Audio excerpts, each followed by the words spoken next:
Parang dadating yung time na pwedeng sumulpot ulit itong person mo sa picture in the future. Pero, during that time, parang na-release nyo na sila. Kasi right now, sa present, hindi pa nandun pa yung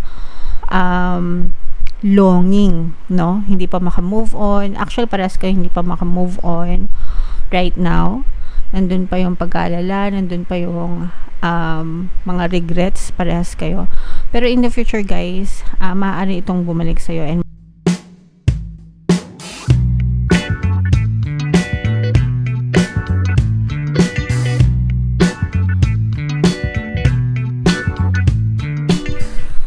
hello guys, hello Leo. Welcome back to Pinay Pixie Tarot. Ang pamagat ng episode natin for tonight is past, present, future. Ito isang timeless reading para sa Leo, Sun, Moon, Rising, Sign, and Venus. Shuffle ko yung cards guys. Hanapin ko yung energy ng Leo. Eto guys. So Leo, kayo ay na-represent ng King of Wands sa ating spread. General reading lang guys. Pwede mag-resonate, pwedeng hindi, pwedeng positive, pwedeng negative. Pag sinabing timeless guys, anytime na mapanood nyo yung video, pwede siyang mag-resonate sa inyo. Kung hindi siya naka-resonate right now, pwede nyo siyang panoorin next time, next year, next month, kahit kailan guys. And by those time, maaari na mag-resonate sa inyo yung message. So, dito, meron tayong, itong spread na to guys, ito yung past energy nyo. So, meron ditong presence ng water sign, Cancer, Pisces, Scorpio. For some of you, maaring may water element kayo, mga kapiksi, or you may be dealing with a water sign as well. Yung iba sa nyo guys, parang parang may kinalaman sa love life nyo mga kapiksi. Merong strong presence dito ng lover's energy. So, pwedeng may kinalaman ito sa love life. I'm sensing na for some of you, parang in your recent past mga kapiksi, kung meron kayong partner or specific person, parang meron kayong pinagtatalunan or pinagtalunan ng inyong person na paulit-ulit, no? Hanggang sa parang nararamdaman ko na mahal nyo yung isa't isa, okay? There's a deep connection, deep level of connection between you and this person. Pero parang hindi siya meant to be based dito sa energy na to. So, parang nagkaroon kayo ng issue.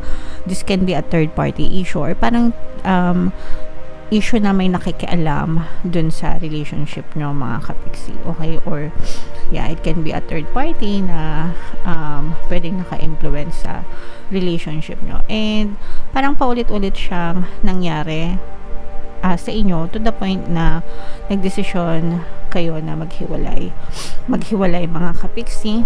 Kasi dumating dun sa time na parang kinwestiyon nyo na yung confidence nyo, parang nawala na yung self-confidence nyo guys. And dumating din dun sa point na parang binlock na din kayo nitong person mo, and parang kahit na anong attempt mo na makipag-usap sa kanya, parang hindi din nasusolve, no?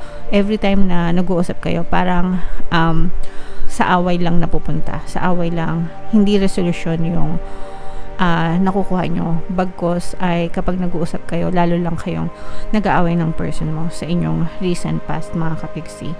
And yung isa sa inyo, medyo may pagka-immature din, so patola sa mga away, ganyan.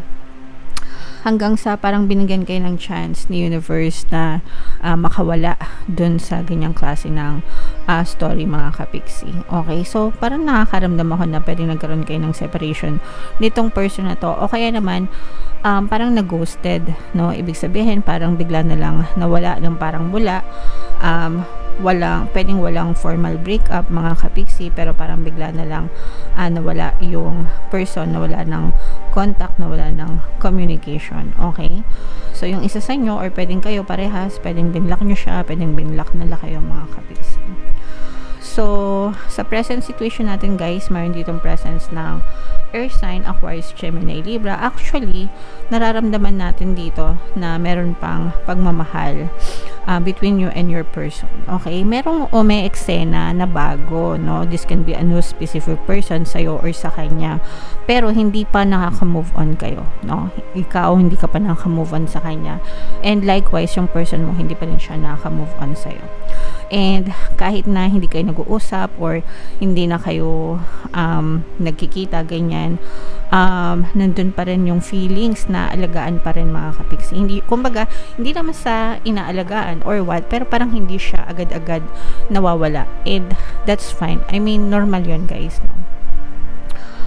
Especially kung matagal kayong naging in a relationship ng person mo, talagang hindi siya, yung minsan nga kahit na madali lang yung relationship, di ba? Ang hirap pang kalimutan, lalo na pagka yung matagal talaga. So, yung iba sa inyo ganun. And parang kahit na merong bagong person, hindi rin ma-entertain kasi parang nagkakaroon na rin kayo ng trust issues, no? Parang ibig sabihin ng trust issue, parang natatakot ka na ulit na magtiwala kasi baka maulit na naman yung nangyari sa past, no? And yung person mo, kung kahit na hindi kayo nag-uusap ng person mo, nakikita natin dito na nagsisisi siya. May mga times talaga na parang umiinom siya mag-isa, ganyan, or baka ikaw yung umiinom mag-isa. Only reminiscing, no? Nire-reminisce yung mga alaala nyo. And nandun yung mga regrets, no? Na ano kaya kung pinagtanggol ko, ano kaya kung pinaglaban ko, ano kaya kung yung mga ganun, ganyan. Okay? And actually, itong person mo, parang, pero, kahit na ganun, guys, parang maaliwalas, no? Kumbaga parang maaliwalas kayo na magkahiwalay kayo kasi naiwasan na yung wala na yung mga pag-aaway, wala na yung mga pagtatalo, and pwedeng mas gumagaan na rin yung buhay nyo sa bawat isa, pero nandun pa rin yung mga hinanakit, mga kapiksi. Pwedeng meron din kayo, guys, na magkaibang lahi, no? Or magkaiba kayo ng paniniwala ng yun, isa yun sa mga nag-uugat sa mga pag-aaway nyo. Magkaiba kasi kayo ng paniniwala, guys, no? Kaya madalas kayo nagka-clash nitong person mo. Iba yung gusto niya, iba yung gusto mo, ganyan. So, isa pa yun sa mga nakaka-contribute sa pag-aaway nyo, mga kapiksi. In the future, mga kapiksi, parang dadating yung time na pwedeng sumulpot ulit itong person mo sa picture in the future. Pero, during that time, parang na-release nyo na sila. Kasi right now, sa present, hindi pa nandun pa yung longing, no? Hindi pa maka-move on. Actually, parehas kayo hindi pa maka-move on right now. Nandun pa yung pag-aalala, nandun pa yung mga regrets, parehas kayo. Pero in the future, guys, maaari itong bumalik sa'yo and maaring gumawa siya ng paraan para i-win back ka. Pero, na-enjoy mo na yung freedom mo in the future. So, parang sa side mo, pwedeng may feelings ka pa sa kanya, pero parang ayaw mo nang makapagbalikan. So, pwede kayo magkaroon ng reconciliation, guys, in the future. Again, meron na namang fire sign dito. Pwedeng may fire element ka din, no? Tsaka parang mas compassionate ka na, mas naiintindihan mo na siya, pero parang mas iniintindi mo na rin yung sarili mo. Mas malambot na yung puso mo in the future. And yun nga, yung parang possible future nito is pwedeng bumalik siya and makipag-reconcile sa'yo, pero hindi mo na siya tatanggapin. Parang less yung chance na tanggapin mo siya kasi masaya ka na sa future mo. Kumbaga, na-complete na yung healing process mo, nakalimutan mo na siya. Maybe pwedeng meron ka pang feelings ng konti, pero not enough para sa'yo, para makipagbalikan ka. Okay, so yun nakikita natin sa possible future nitong story niya, mga kapiksi. So, and okay lang yun, guys. I mean, it's better na magkaroon ng reconciliation in terms of forgiveness, acceptance, diba? Pero yung tanggapin pa ulit sila sa buhay, syempre, ibang story na yun. So, kayo na yung bahalang mag-decide, guys, kung tatanggapin nyo pa sila in the future, mga kapiksi. Pero kung gusto nyo, edi okay lang. Pero yan guys, i-mind mo yan, mind reconciliation, mind forgiveness, mind healing, kasi yung iba sa inyo nandun guys sa healing process right now. So i-mind mo yan mga kapiksi. Okay? Comment down below if naka-resonate kayo, story nyo ba to, Leo. Tingnan natin yung additional na mensahe sa inyo guys. Shuffle ko tong cards. Habang sinashuffle ko to, panoorin nyo muna yung video natin regarding sa ating paano mag-manifest ng abundance video course. Kapiksi, sawa ka na ba sa mga struggles at hirap sa buhay mo? Masipag ka ba at masikap sa buhay ngunit hindi ka pa rin umaasenso? Ilang beses ka na bang nag-attempt magnegosyo at mag-invest pero palagi ka pa rin nalulugi? Sa pagkakataon na ito ay maaaring may subconscious beliefs ka na nagiging balakid sa iyong pag-unlad at pagyaman.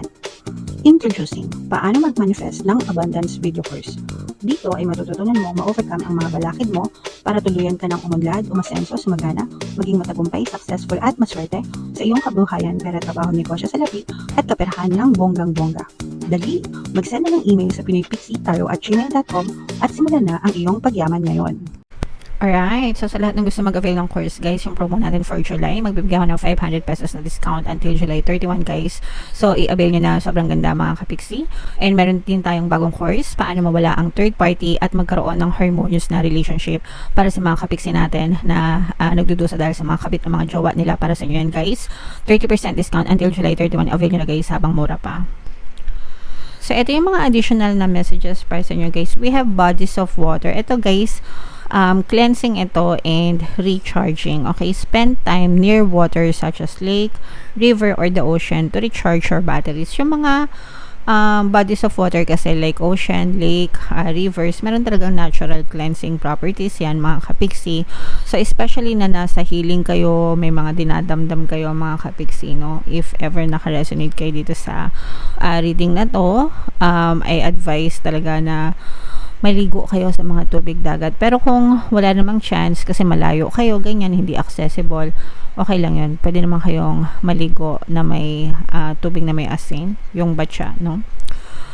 The effect will be the same. I-bless nyo lang, dasalan nyo guys, and the effect is the same. Okay? Or maghanap na lang kayo ng ibang paraan kasi marami namang ways of cleansing mga kapiksi.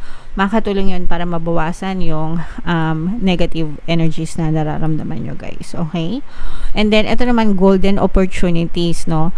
So baka kasi may mga opportunities na dumadating sa inyo ngayon tas hindi nyo napapansin kasi masyado kayo nag-i-emo, especially if nakaka-resonate kayo dito sa reading na to. Yung iba sa inyo talaga medyo meron pa kayong pinagdadaanan sa relationship guys. So lingon-lingon kayo, kaliwat kanan, mga kapiksi, yung mga opportunities baka nandyan lang, hindi nyo pa napapansin, pero yung mga opportunities na yan, pag-aralan nyo mabuti, sayang, baka makatulong sa inyo guys. Okay?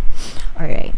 So if ever naka-resonate kayo dito sa reading guys, pwede nyo pakinggan yung ating Ho'oponopono and Self-Love Subliminal. Talagang ang dami na nating success stories dyan, and nire-recommend ko talaga yon kung meron kayong mga emotional pain para talagang gumaan yung inyong mga pakiramdam mga kapiksi. Okay? So comment down below if naka-resonate kayo dyan guys. Pinapromote ko yung bago natin Subliminal, Pantaboy ng Malas, Pang-akit ang Swerte. Ito yung playlist guys, lagay natin dito, super ganda, super effective guys.